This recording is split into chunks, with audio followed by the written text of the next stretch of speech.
we do have a couple of listener questions. I absolutely love this one from Evan Hill in the YouTube chat. What is the Bengals' profile this year? Are they a defensive team? Are they an offensive team? Are they either? Are they and I'm just going to be egotistical and add some of my questions on top of Evan's questions, but are they a bombs away team now that they have John Ross, Joe Mixon, and other receiving backs? Are they a ground and pound team? I don't know if I have an answer for it, to be honest with you. What do you think, Scott? I think it depends a huge chunk on Cedric Ogbuehi at left tackle and Jake Fisher at right tackle. If they play like last year, they're not an offensive team because they just aren't going to have time to throw the ball. They're not going to have lanes to run the ball. So without a question, they'd be a defensive team. If those guys played half as well as we're hoping they are, where they give Dalton time to throw the ball, they give Ross time to run down the field. We have all these weapons now on offense, with a three-headed running back system as if two wasn't enough, and the third one possibly being the best of all three, and potentially one of the best backs in the league, if not the entire draft this year. They have a good chance of being a very good offensive team. That being said, and I want to tie this to a question Evan Hill asked earlier in the chat, which was what needs to improve more, the offensive line or defensive line? I think without a doubt the offensive line needs to improve more because Bowling had a down year last year. He played hurt, but his production wasn't there probably because of the injury. But you're expecting to get something from him. Zeitler is gone. You're hoping Andre Smith can play right guard. His big issue was always, speed rushers. You probably don't have that playing inside. He was always a good run blocker. So you're kind of hoping, okay, we're kind of hoping for something there. You're hoping Bodine gets better and becomes league average, and the two offensive tackles, you're really hoping get to a point where they're at least halfway decent and not getting into and killed. So the offensive line, is one you definitely are hoping to see upgraded. The defense, on the other hand, Dunlap's great. Geno Atkins is elite. Billings is totally unknown, but and obviously he fell in the draft because you don't know what to expect from him. But without knowing what to expect, I think there's a lot of hype on him. The coaches were huge on him. He's probably going to be a pretty good player. In the right side, you've now added the kid out of Kansas State, Willis, who is probably going to be a much better pass rusher than Michael Johnson is. And then Carl Lawson, who I know they have at linebacker, could be coming up on the line a little bit here and there. So I think the defensive line, at least on paper, looks like a really good unit. So I think the offense is where they need the help. So that being said, I think they're more of a defensive team right now until that offensive line shows that they can block.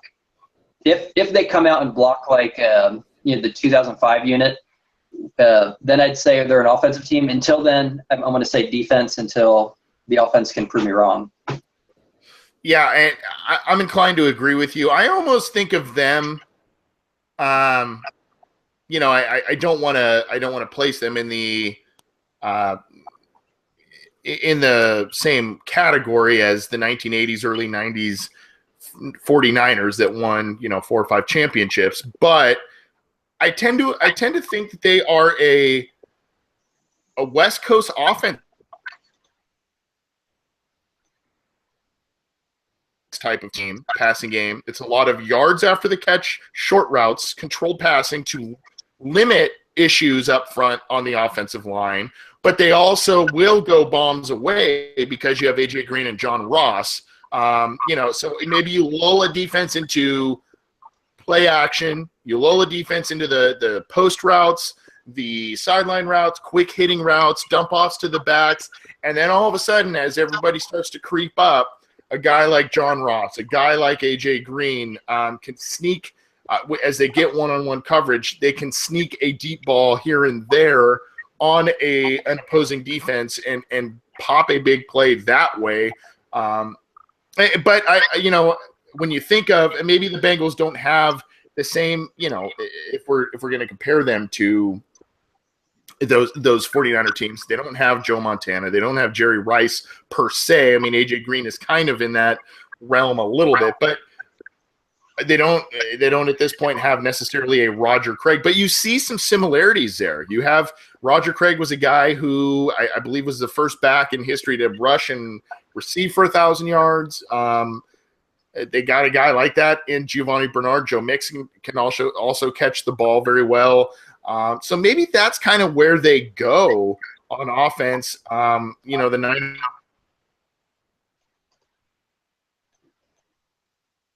time big stars on defense, and the Bengals have some of their stars of their own. So if they're going to emulate a team, I would think that that's right in their wheelhouse based on their personnel, and especially that Bill Walsh was a guy that was in the Bengals coaching tree under Paul Brown. So I almost think that they are a West Coast like of offense.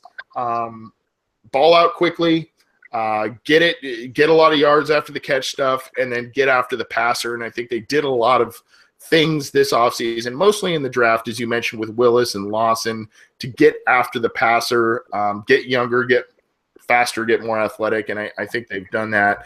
But a good question, in the AFC North, especially as the weather gets bad, we're talking about San Francisco. The weather doesn't really get bad late in the season there, and who they play, whereas Cincinnati, they're playing in Cincinnati and Pittsburgh and Cleveland and Baltimore, where the weather is terrible as the year goes on. So you are going to need to run the football, and you're going to need to be able to do that ably as the year goes on, and the games get tougher.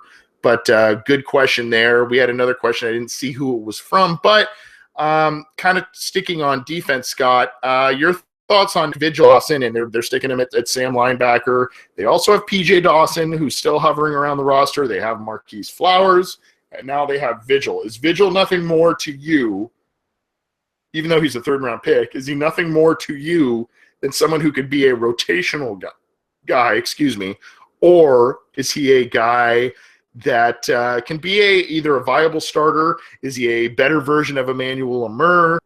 To me, especially this year, Vigil is nothing more than a rotational piece in the Bengals defense. I think the Bengals are going to do the Sam linebacker spot by committee. Now, Vigil can kind of play all of the spots, which is what they like about him, especially the fact that he can kind of be rangy and guard the passer, or guard against the pass, But I think Paul Guenther's going to work different things in for a guy like Vigil, certain packages where he's the guy. Now, if you remember, Vigil might have been a little bit of a reach last year in the third round. However, when you look at his NFL combine numbers and workout numbers, things of that nature, he's a guy who has extremely quick feet. He has shown that he has great change of direction. He can wrap up and tackle. He is a little bit more of a chase and tackle type of guy, which is worrisome. So, while a big play might not be let up by him, a play in general that moves the sticks or something like that might be made where he chases down a ball carrier and goes from there. I don't know. I think that you're going to see Lawson, Vigil, and Vincent Ray on the field often, for better or for worse. All of those guys have some question marks to them. Can Lawson properly play in space? Can Vincent Ray make the big play and not just, kind of do his job, be a Rashad Genty type of guy? And can Nick Vigil show that he is worth a third-round pick? Now, to me, Dawson is a guy. Now, he'll probably back up more so Burfict in certain packages, but to me, Dawson is a guy who is very interesting. I don't know if he'll end up making the team. It would be a very big disappointment to me personally, and I think to a lot of fans, because he was a third-round pick just a few years ago. He's been on and off the roster. There's been rumblings about his proper ability to practice. There's been rumblings in his, his attitude and all of that kind of stuff. But then again, you get rid of some of these guys, and sometimes they're just gamers and they don't practice well. They don't show you what you need in practice, but you give them the opportunity and they just make plays. Dawson has been that type of guy in preseason. But for me, I think You're going to see a lot of rotating, and it's a good thing. I mean, I think you're going to see Vontaze Burfict take a lot of snaps still, both on the weak side as well as in the middle, because he is kind of a 3-down backer. But I do think that not only because of his injury history, the way he plays the game, all of that kind of stuff, I think you'll see him rotate in and out at some points, and you will see some sort of combination with Vincent Ray and Nick Vigil, potentially Dawson and others coming in and out of the lineup. But that's not necessarily a bad thing. You know, I think last year the Bengals, at depth, they suffered in other spots, and I think that's kind of what ailed them in part last year, and I think they're going to do better about that this year.